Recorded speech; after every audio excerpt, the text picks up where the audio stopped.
Hello guys, magandang araw po sa ating mga mahal na kaibigan at welcome pong muli sa aking YouTube channel. Ngayon po ang ating bibigyan solution ay itong bubbles sa trunk lid ng Ford Everest. Yan mga kaibigan. At bago tayong patuloy mga kaibigan, wag po nating kakalimutan na mag-like, comment na rin po sa aking YouTube, share na rin po, at syempre subscribe na rin po tayo mga kaibigan, and follow my FB page.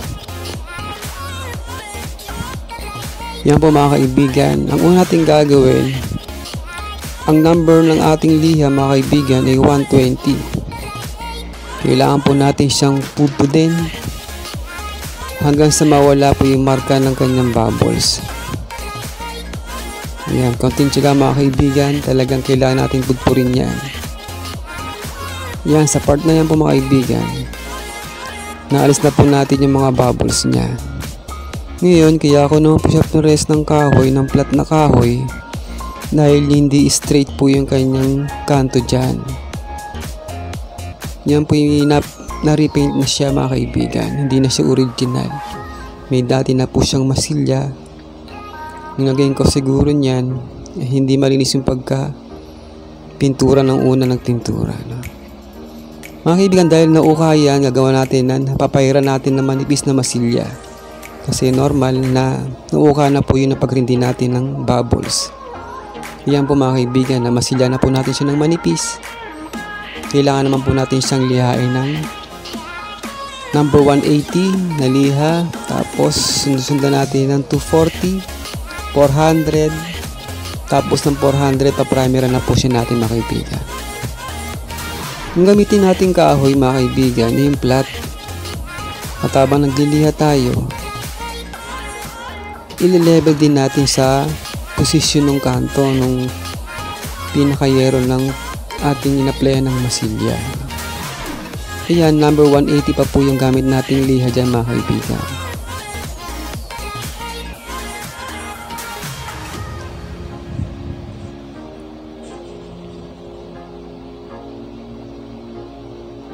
Pag na-plot na natin ng 180 yan, ang gagawin naman natin, buburahin natin ng number 240 na liha, yung pinaagasgas ng 180.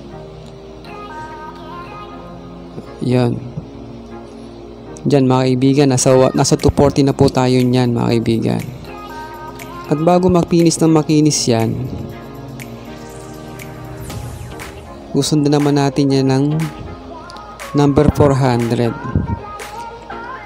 Ang technique dyan mga kaibigan, buburahin po natin ng 400 yung pinaagasgas ng 240.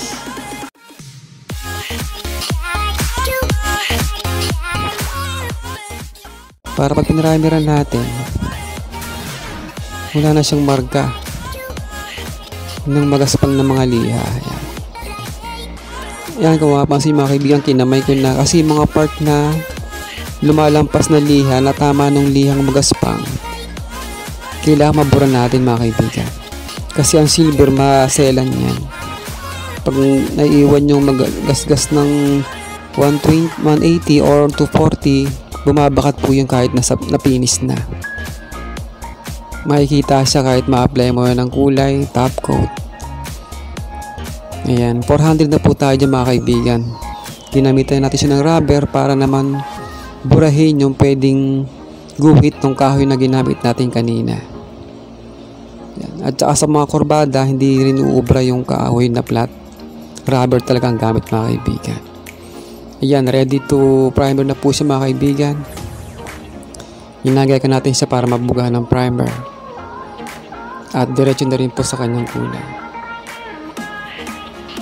Mga kaibigan, sa labas ko na ito siya may preparasyon na bugahan kasi puno po yung loob ng shop. Sa bapping area na po tayo nagritoke. Total kapiraso lang naman ito, at saka rust din siya mga kaibigan.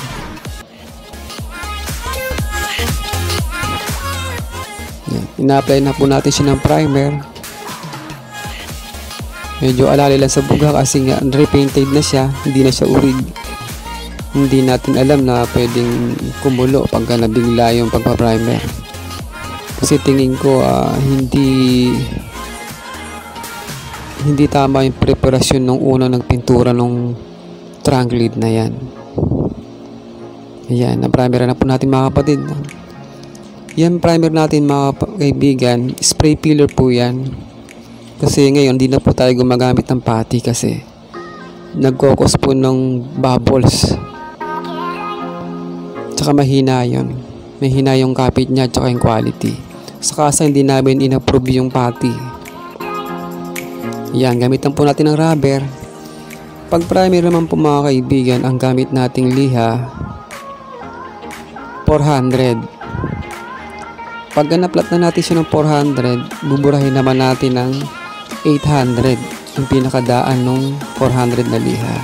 Tapos diretso na po yan sa 1, 2. Tapos bubuuin na po natin siya ng 1.5. Doon sa mga top coat na walang damage, 1.5 na lang po, gaya niya makikinis na yan. 1.5 po ang pinapanlihan natin dyan na number mga kaibigan. Kasi yan, part na yan, wala naman siyang tama. Pwedeng ano na lang dyan, kahit top coat, clear na lang yan o manipis na kulay. Para hindi babakat, kaya pinong-pino ang pinapanlihan natin.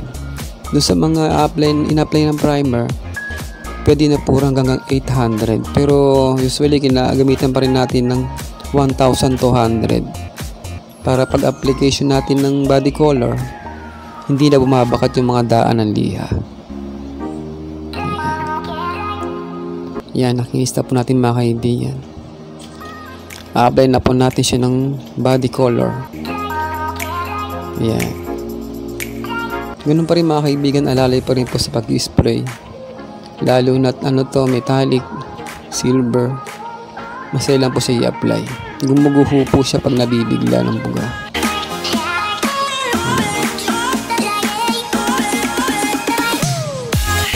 Kung papansin nyo, yung mga part na wala naman siyang sugat o gasgas, hindi naman siya ginalaw, halos manipis na lang ikinukulay natin mga kaibigan. Para yung dapa ng kulay niya, halos pantay na pantay.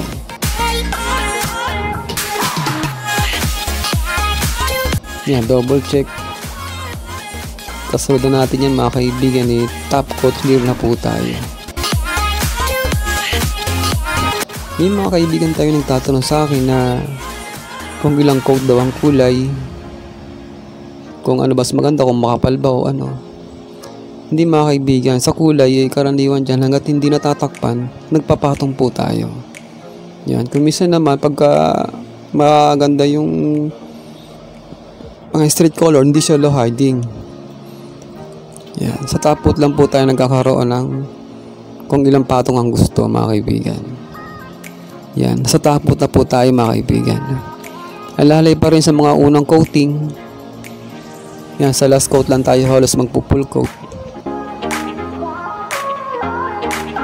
Pero iba-iba rin ang mga diskarte ng pintor mga kaibigan. Meron din nagpo-full coat agad. Pero laging depende sa kulay na ina-apply. Pwede yung full coat agad sa mga street color, hindi siya metallic, mga solid ba. Yan, halos na sa last coating na po tayo mga kaibigan. Yan, okay na. Yan na po siya mga kaibigan. Tapos sa top coat. Kinabukasan na pwede na ipo-rubbing yan mga kaibigan. Medyo rush siya mga kaibigan.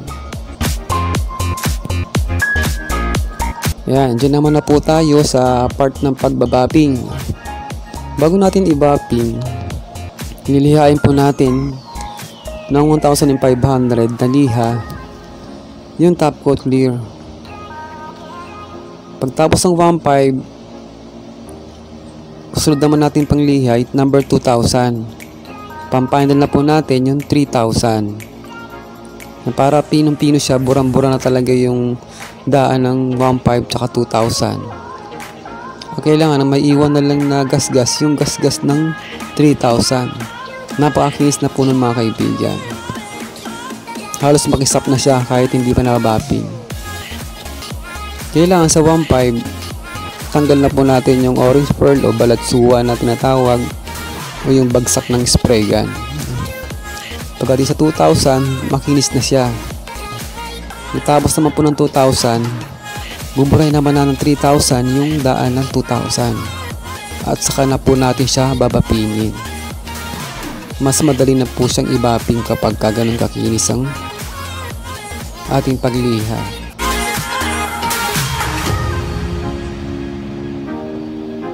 Yan mga kaibigan. Yan. Tingnan nyo po mga kaibigan. Saglit lang po yan ibaping. Makikita nyo agad ang kisap niyan. Lalo na't pagka dark color yan, talagang napakakisap. Kailangan lang pulido doon sa pagliliha bago ibaping. Para mabilis na siyang kumisap at hindi yung magiging ulit-ulit yung pagbabaping.